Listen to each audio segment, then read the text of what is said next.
साथ में यहाँ पर हमें बताया गया है, जो सामने हम दर्शन कर रहे हैं सूर्य भगवान के, सूर्य की जब किरण, सुबह सूर्य उदय होता है तो सबसे पहली किरण यहाँ पर पड़ती है। और सबसे पहले इस मंदिर का निर्माण हुआ था, उसके बाद जयपुर का निर्माण शुरू हुआ था। Hello everyone, welcome back to OTA expert. देखिए, नाचते गाते महाराजा के साथ साथ जो प्रजा चल रही है, बहुत ही खूबसूरत लग रही है। हम खड़े हैं जल महल के एंट्रेंस पे और अभी हम अंदर जाएंगे, देखते हैं कितना एरिया हम कवर कर पाते हैं। बाहर से ये बहुत ही सुंदर लग रहा है पूरा। देखिए, हमें ये जल, जैसा कि जल महल है, पूरा जल ही जल दिख रहा है और उसके बीचों बीच महल दिख रहा है। लेकिन मुझे सबसे सुंदर ये राजा की सवारी लग रही है। राजा की सवारी के साथ जैसे झूमते गाते ये लोग सब साथ में चल रहे हैं, बहुत सुंदर है ये।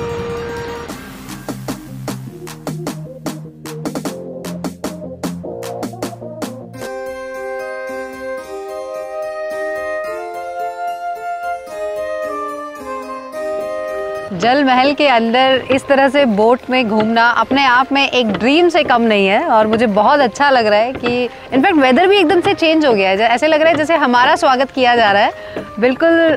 और मेरा मन नहीं कर रहा है कि अब मैं यहाँ से निकलूँ, क्योंकि बहुत अच्छा लग रहा है और जैसे चारों तरफ पानी ही पानी है और सामने हमें महल दिख रहा है। क्या विशेषताएँ हैं यहाँ पर इन चीज़ों की, ये हमें सर बताएंगे। जल महल जो है वो अपने आप में एक बहुत ही अनोखी बिल्डिंग है, जिसके बारे में बहुत तरीके की भ्रामक चीज़ें भी लोगों में किंवदंतियाँ हैं कि 7 मंजिल नीचे है, उसके ऊपर ये है। लेकिन छोटी सी सरल सी बात ये है कि ये 1734 में महाराजा जय सिंह ने अपने आमोद प्रमोद के लिए बनाया था। और एक चारों तरफ क्योंकि पहाड़ हैं, इनसे पानी आता था, तो एक जगह इन्होंने डैम करके इसको एक हिलॉक जो इसके बेड में था उसके चारों तरफ एनक्लोज करके एक बिल्डिंग खड़ी कर दी, जिसमें रहने का कोई काम नहीं था। सिर्फ ऊपर एक गार्डन है, चारों तरफ कॉरिडोर से जिनसे ऊपर जाने का रास्ता है। तो इस तरीके से ये बिल्डिंग है जिसमें, और इसमें जो भी इनका लवाजमा होता था, जो भी इनकी तैयारी होती थी, वो सब करने वाले लोग, साइड में छतरियाँ हैं, आपको वो भी दिखाएंगे, वहाँ पर रहते थे। और सिर्फ महाराजा और उनके ख़ास मेहमान यहाँ आके इसमें रहते थे। तो 1962 में करीब इसमें नाले छोड़ने शुरू कर दिए थे, तो ये लेक पॉल्यूट हो गई थी बिल्कुल बुरी तरह, इसमें कोई लाइफ नहीं थी। फिर जो पब्लिक प्राइवेट पार्टनरशिप में एक काम शुरू किया गया, मिस्टर नवरत्न कोठारी का विज़न था, उन्होंने इसमें इको रेस्टोरेशन किया, जिसका सौभाग्य मुझे मिला कि इसको इको रेस्टोर करो। उसमें था पानी की गुणवत्ता सुधारना, मछलियाँ जो इसमें सूट करें वो उसकी किस्में छोड़ना और पौधे छोड़ना, जिनसे वो, फिर हमने प्लांटेशंस भी किए, आइलैंड्स वगैरह बनाए गए। और अब देखते देखते यहाँ पे करीब 200 से ऊपर की बर्ड स्पीशीज़ दिखती हैं। अंदर फिशेज़ भी हैं, बहुत सारी लाखों फिशेज़ हैं, खूब अच्छी चिड़ियाँ हैं। तो ये एक बहुत दूरदृष्टि को लेते हुए इस प्रोजेक्ट को किया गया। और इसमें एक बोर्ड वॉक होनी है, इसमें और बहुत सारे ऐसे काम होने हैं जो आने वाले जो मेहमान होंगे जयपुर के अतिथि, उनके लिए एक बहुत बड़ी सौगात के रूप में तैयार किया गया है। और ये जो बिल्डिंग है, इसका कोई और उपयोग वाणिज्यिक नहीं करना है, इसको सिर्फ विज़िट के लिए खोला जाएगा। और ये बोट्स जो हैं, इनसे आया जाएगा, साथ में है ना लोगों को पर्यावरण के बारे में बताया जाएगा। आर्ट एंड कल्चर, अंदर भित्ति चित्र बने हुए हैं, उनके बारे में बताया जाएगा। अलग अलग पीरियड्स की अलग अलग राग और इन पे आधारित ये चित्र हैं, तो वो सब आपको बाद में देखने को मिलेंगे जब ये ऑफिशियली खोल दिया जाएगा। ये देखिए, सामने ये आइलैंड क्रिएट किया गया है और कितने सारे बर्ड्स अभी भी मुझे इस पे दिख रहे हैं।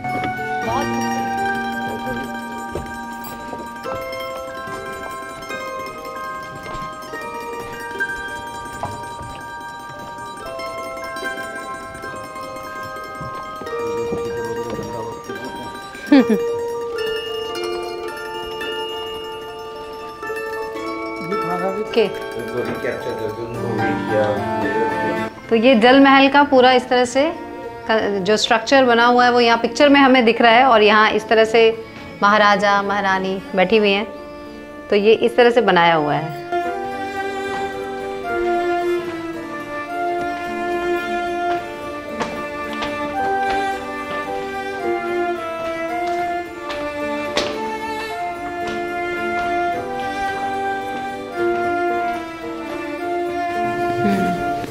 तो यहाँ पर इन्होंने डिपिक्शन जो किया गया है वो सर्व ऋतु का किया है। बारिश में कैसा होता है, वो दूसरे महीनों में कैसा होता है, तो ये डिस्प्ले है सारा। और आगे दूसरी तरफ रागों पे आधारित और दूसरे एरियाज़ पे आधारित, जैसे बुंदेलखंड की भी कुछ पेंटिंग्स ली गई हैं। तो ऐसे इन्होंने इसको जस्टिफाई किया। अभी आप देखिए आषाढ़ होता है, हाँ जी, और ये 4 चौकड़ी में ऐसे ऊपर गार्डन बना हुआ है इनका। ओह, हमें यहाँ पर जैसे हमने एंटर किया हमें इत्र लगाया गया है, क्योंकि यहाँ पर जब नालों को छोड़ा गया उसकी वजह से जो स्मेल यहाँ पर हो गई थी, तो उसके लिए ये इत्र यूज़ किया जा रहा है। और बहुत ही खुशबू इतनी नेचुरल और बहुत ही फ्रेग्रेंस, मैं इसको स्वीट फ्रेग्रेंस कहूँगी, क्योंकि बिल्कुल भी स्ट्रॉन्ग नहीं है और बहुत नेचुरल है, ताकि ये हमें खुशबू देता रहे पूरे रास्ते जब तक हम घूमें। आनंद ही आनंद। और राजा के महल में देखिए आनंद इसलिए भी है क्योंकि ये म्यूज़िक, क्लासिकल म्यूज़िक हमें सुनाई दे रहा है। Monsoon magic at the lake palace. बहुत ही खूबसूरत पेंटिंग्स हैं ये। बारिश में देखिए पैरों में सांप लिपट चुका है, लेकिन वो इतनी मग्न है कि बारिश की बूंदों को पकड़ने की कोशिश की जा रही है। होली मनाई जा रही है। हाँ, यहाँ पर देखिए बहुत ही सुंदर पेंटिंग्स हैं, और ये पूरी हैंड पेंट जो किया गया है, जैसे हमने आमेर के किले में देखा था, गोल्ड से पेंट किया गया है। तो ये जब हम इस पर जैसे ही लाइट आती है तो ये एकदम से गोल्ड की तरह चमकने लगता है। और इसको ये पूरा इस तरीके से कंस्ट्रक्शन की गई है इस महल की कि आपको चारों तरफ से हवा आती है। तो इसको जल महल के साथ साथ हम हवा महल भी कह सकते हैं। ये सभी गोल्ड से पेंट किए गए हैं। ये भी होली, बहुत ही सुंदर कलाकृति। ये हमारे यहाँ संक्रांति, पतंग उड़ाना, हाँ संक्रांति पे तो पतंग उड़ाना ये एक कल्चर है ही, और राजा महाराजा इसको कैसे छोड़ सकते हैं। ये गणगौर फेस्टिवल जो अभी भी जयपुर में मनाया जाता है, ये महाराजा जयसिंह के समय से शुरू हुआ था और अभी तक मनाया जाता है। बहुत सुंदर ये चित्र के द्वारा हमें दर्शाया गया है। झूला झूल रहे हैं यहाँ पर।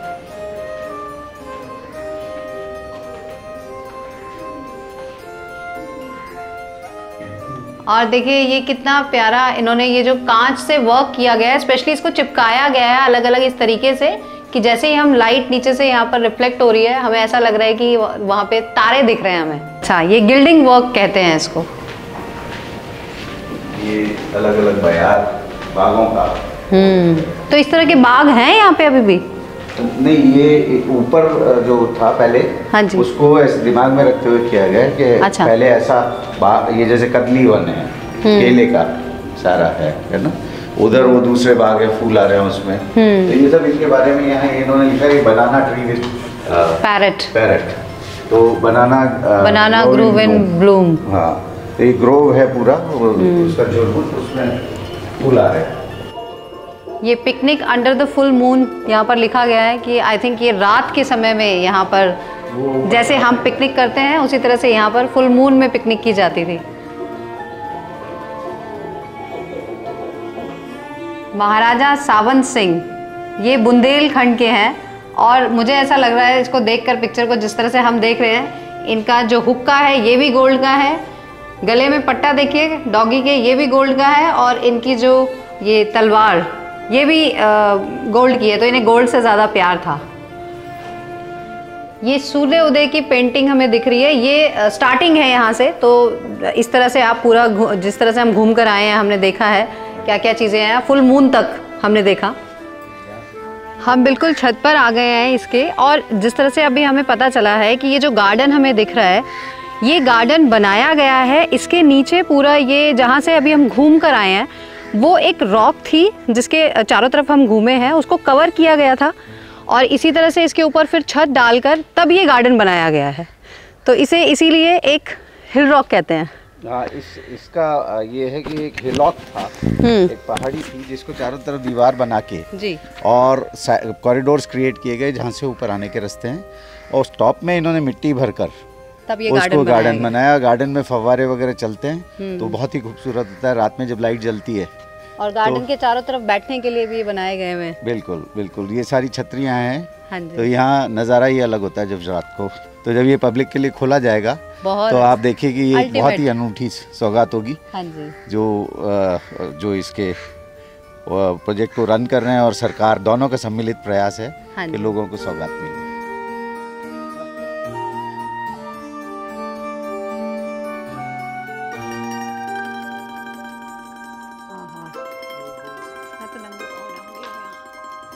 अब हम भी देखिए इसको फील करना चाहते हैं, इसलिए थोड़ी देर हम भी राजा महाराजाओं वाला फील ले रहे हैं यहाँ बैठकर।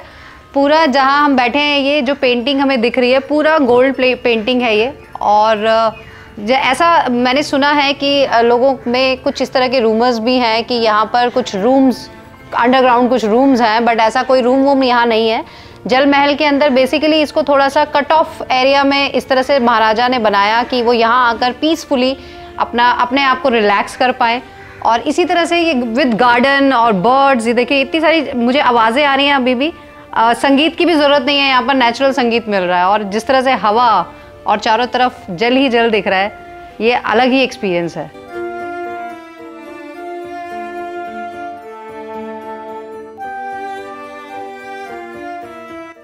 ये जब इसको रेस्टोर किया गया तो बहुत सारी छोटी बारीक बातों का ध्यान रखा गया। इसको पेंट किया है सबसे ऊपर, जब आप यहाँ बैठते हैं तो इस साइड में, नॉर्थ साइड में कनक वृंदावन बना हुआ है। ये देखिए आप, ये कनक वृंदावन को बहुत अच्छा चित्रित किया है इन्होंने वॉल पे। और बीच में ये रास है, रास को डिपिक्ट किया है। ईस्ट में इन्होंने दिया है ये गलता, जो कुंड है यहाँ ऋषि गालव की तपोस्थली थी, ये बिल्कुल इसके इस तरफ आता है। और राइट में ये जो वेस्ट है इसमें इन्होंने गढ़ गणेश जी का मंदिर दिया है। और इधर नाहरगढ़ फोर्ट भी इस पे ही आता है, तो ये डिपिक्ट किया है। और इधर इन्होंने सिटी पैलेस दिया है, ये दिखा है झंडा लगा हुआ है यहाँ के राजघराने का, कछवाहा राजपूत का। तो पर्पज़ इनका ये है कि हर चीज़ को बारीकी से यहाँ डिस्प्ले चित्रित करें, ताकि जो आने वाले लोग हैं वो एजुकेट भी हों, एंजॉय भी करें और अपनी संस्कृति का भी आनंद लें। ब्यूटीफुल। और देखिए ये पिक्चर देख के आपको समझ में आएगा कि ये पहले कैसा था और रिस्टोरेशन के बाद अभी करंट ये किस तरह का है। तो ये आपको करंट पिक्चर दिख रही है। रात में ये जब लाइट्स ऑन होती हैं तो इस तरह से बहुत ही खूबसूरत लगता है। और देखिए ये पहले इस तरह से था, इसको यहाँ पर लेक का पानी निकाला गया था इसको साफ़ सफाई के लिए, और उसके बाद ये फिर इस तरह से बनाया गया।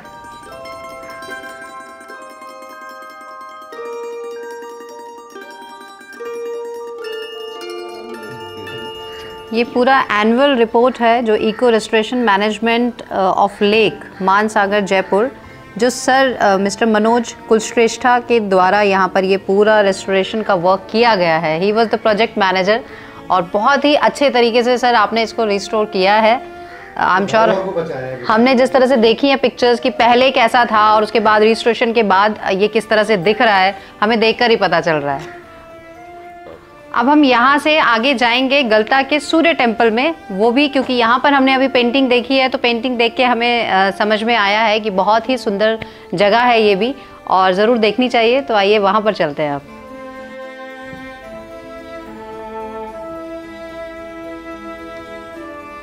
पूरी लेक में फिशेस ही फिशेस दिख रही हैं।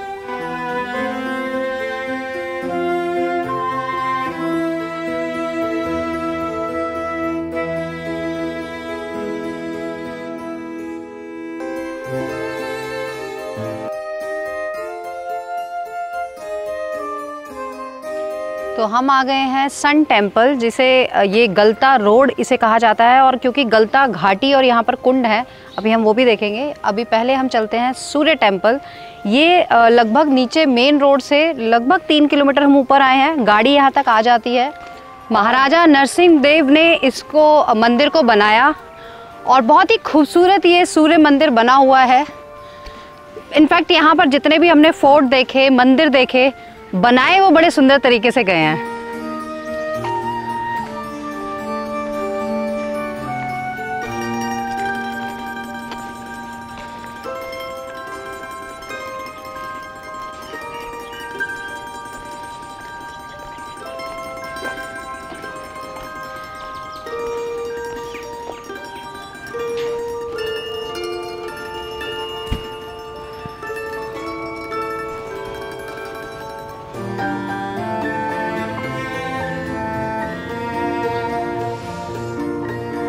बहुत सुंदर दर्शन हुए हमें सूर्य भगवान के। इनफैक्ट यहाँ पर सूर्य भगवान के साथ साथ उनकी पत्नी संध्या माँ भी हैं, और साथ में यहाँ पर हमें बताया गया है जो सामने हम दर्शन कर रहे हैं सूर्य भगवान के, सूर्य की जब किरण, सुबह सूर्य उदय होता है तो सबसे पहली किरण यहाँ पर पड़ती है। और सबसे पहले इस मंदिर का निर्माण हुआ था, उसके बाद जयपुर का निर्माण शुरू हुआ था। और देखिए यहाँ से पूरा जयपुर हमें दिख रहा है, बहुत ही खूबसूरत है, बहुत बड़ा एरिया यहाँ से हमें दिख रहा है। इवन यहाँ पर जो पहाड़ है, ये पूरी अरावली पर्वतमाला हमें दिख रही है, उसके ऊपर भी यहाँ से मुझे फोर्ट भी नज़र आ रहा है, और एक दो और टेम्पल्स हैं जो काफ़ी हाइट पर हैं, वो भी हमें दिख रहे हैं यहाँ से। बहुत ही खूबसूरत जगह है ये। इसका नाम गलता घाटी इसीलिए है क्योंकि ये पूरी एक घाटी की तरह है, और इसीलिए ये जो सूर्य देव का मंदिर है यहाँ पर सबसे पहले, मतलब जैसे बताया गया है कि 300 साल पुराना ये मंदिर है। बहुत खूबसूरत। जयपुर का ये विज़िट हमारा बहुत ही हमें यादगार रहेगा, और इसलिए यादगार रहना ज़रूरी भी है ताकि हम दोबारा जल्दी से आएँ। तो आप इसी तरह से हमारे साथ ट्रैवल करते रहिए और वीडियोस को लाइक शेयर करते रहिए। जयपुर अपनी आइटनरी में ज़रूर रखें, क्योंकि जिस तरह से मैंने देखा है कि यहाँ पर टूरिस्ट बहुत आता है, चाहे वो इंडियन हो या फॉरेनर हो, अपनी आइटनरी में जयपुर रखते ही हैं। साथ में अभी हम जयपुर आए हैं, अगली विज़िट हम करेंगे आगे जो उदयपुर और बहुत सारी जगह है, जैसलमेर तक हमें जाना है। तो बस इसी तरह से आप हमारे सपोर्ट करते रहिए और सब्सक्राइबर्स को बढ़ाते रहिए, वो तभी बढ़ेंगे जब आप आगे इसको शेयर करेंगे वीडियोज़ को। साथ ही मैं बताना चाहती हूँ कि यहाँ पर जैसे हम तो अपनी गाड़ी से आए थे, इसलिए हमें लगभग 8 घंटे लगे थे, हमने वो भी रात को ड्राइव किया था। इसलिए आप यहाँ बस से भी आ सकते हैं, ट्रेन से आ सकते हैं, फ़्लाइट से आ सकते हैं, तो सारी चीज़ें अवेलेबल हैं। जानकारियाँ आपको ऑनलाइन भी मिल जाती हैं, और अगर इससे ज़्यादा कोई और जानकारी चाहिए तो OTA एक्सपर्ट इंस्टाग्राम आईडी है, आप वो फॉलो करें, वहाँ आप हमें मैसेज भी कर सकते हैं। गाड़ियों से रिलेटेड कोई जानकारी चाहिए तो वर्ल्ड ऑफ व्हील चैनल पर जा सकते हैं, वहाँ पर आपको सर जो भी आपके डाउट्स होते हैं वो क्लियर हो जाते हैं, वो बता देते हैं। और इसी तरह से आपका सपोर्ट चाहिए। जय माँ गंगे, हर हर गंगे।